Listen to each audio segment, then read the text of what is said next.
മാർസിലോ മെഡിസിറ്റിയിലെ clinical psychology വിഭാഗത്തിന്റെ നേതൃത്വത്തിൽ Pala saint Thomas കോളേജിലെ സൈക്കോളജി വിഭാഗവുമായി സഹകരിച്ച് വിദ്യാർത്ഥികളുടെ പ്രായോഗിക പരിശീലന പരിപാടിയും ഏകദിന ശില്പശാലയും നടത്തി. ആശുപത്രി managing director monsignor doctor Joseph Kaniyodickal ഉദ്ഘാടനം ചെയ്തു. കുട്ടികൾക്കും മുതിർന്നവർക്കും ഉൾപ്പെടെ കൗൺസിലിംഗുകൾ ആവശ്യമായ ഇന്നത്തെ കാലഘട്ടത്തിൽ സൈക്കോളജി പഠനത്തിനായി കൂടുതൽ വിദ്യാർത്ഥികൾ രംഗത്ത് വരുന്നത് നല്ല കാര്യമാണെന്ന് അദ്ദേഹം പറഞ്ഞു.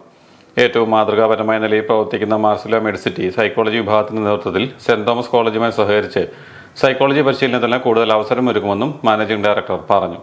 ആയുഷ് വിഭാഗം ഡയറക്ടറും ക്ലിനിക്കൽ സൈക്കോളജി വിഭാഗം കോർഡിനേറ്ററുമായ father Mathew Chennattu, chief of medical service air commodore doctor Paulin Babu, saint Thomas college financing വിഭാഗം coordinator father Roshan Ennakkappallil, senior clinical psychologist doctor Angel Thomas എന്നിവർ പ്രസംഗിച്ചു. ആയുഷ് ഡയറക്ടർ ഫാദർ മാത്യു ചേന്നാട്ട്, ആശുപത്രി chief operating officer doctor Gopinath M, senior clinical psychologist doctor Angel Thomas, clinical psychologist doctor sister Julie Elizabeth, psychiatry വിഭാഗം consultant doctor Tijo Ivan John എന്നിവർ ക്ലാസുകൾക്ക് നേതൃത്വം നൽകി.